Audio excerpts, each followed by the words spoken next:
13 jam setelah Hamas menyerang dengan 7.000 misil ke Israel, Perdana Menteri Israel Benjamin Netanyahu menyatakan Israel at war.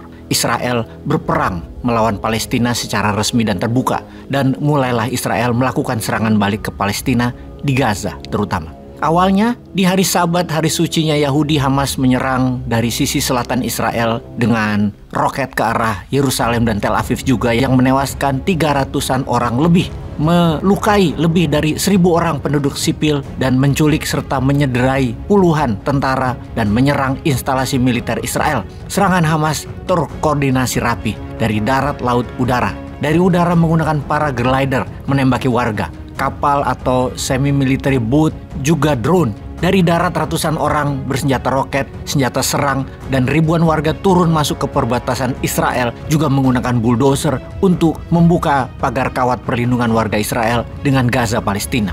Israel yang biasanya hanya menyebut Hamas sebagai milisi atau teroris sekarang menyatakan perang bukan ke Hamas namun juga ke Palestina. Pihak Israel mengatakan bahwa musuhnya akan membayar lebih mahal dari apa yang mereka telah lakukan ke Israel. Akan sampai berapa lama hal ini bisa berlangsung? Semua tidak ada yang tahu karena kemarahan dua belah pihak antara Israel dan Yahudi adalah cerita lama, dendam lama, kebencian lama. Yang sekarang dapat dipastikan serangan Hamas merupakan surprise attack, tidak ada yang memprediksi sebelumnya. Juga merupakan serangan pembuka yang sukses. Bahkan Mossad, intelijen Israel, kecolongan dalam hal ini. Sesuatu yang mereka jaga bertahun-tahun akhirnya terjadi juga. Israel off guard, lengah, sehingga ribuan milisi Hamas dan penduduk Palestina yang mendukungnya masuk ke wilayah Israel yang bagi Palestina itu wilayah mereka. Hamas memberi nama penyerangan tersebut Operation Al-Aqsa Flood, yang kemudian oleh pihak Israel 13 jam kemudian di tanggal 7 Oktober dibalas dengan Operation Iron Sword yang sampai informasi ini diturunkan telah membunuh 400 warga dan mencederai lebih dari 2.000 warga dan tentara Palestina beberapa jam setelah operasi itu diluncurkan.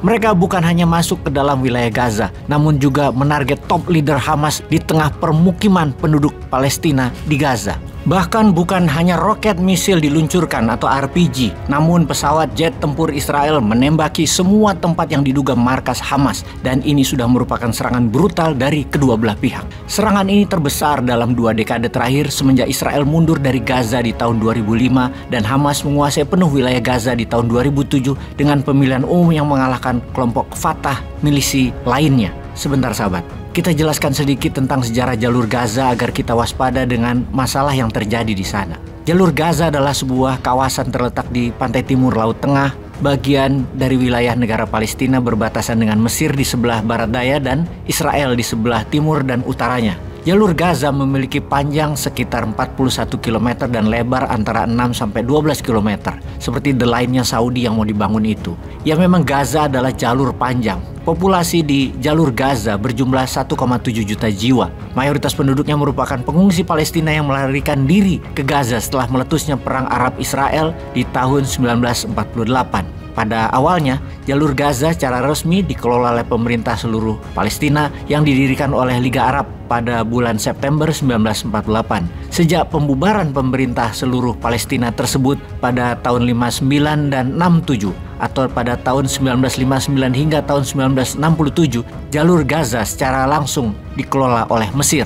Israel merebut dan menduduki jalur Gaza pada Perang 6 Hari pada tahun 1967 dan kemudian berdasarkan persetujuan damai Oslo yang disahkan tahun 1993, otoritas Palestina ditetapkan sebagai badan administratif yang mengelola wilayah tersebut. Israel masih mempertahankan kontrol terhadap jalur Gaza di wilayah udara, wilayah perairan, dan lintas perbatasan darat dengan Mesir. Israel menarik diri dari jalur Gaza pada tahun 2005 setelah ada konflik dengan Hamas dan Gaza menjadi bagian dari teritori Palestina, dan kemudian setelah pemilihan umum legislatif Palestina di tahun 2006, Hamas menjadi penguasa de facto di jalur Gaza yang kemudian membentuk pemerintahan Hamas di Gaza. Lalu ada teori konspirasinya. Masa sih Israel yang terjaga 24 jam sehari atas serangan musuh-musuhnya?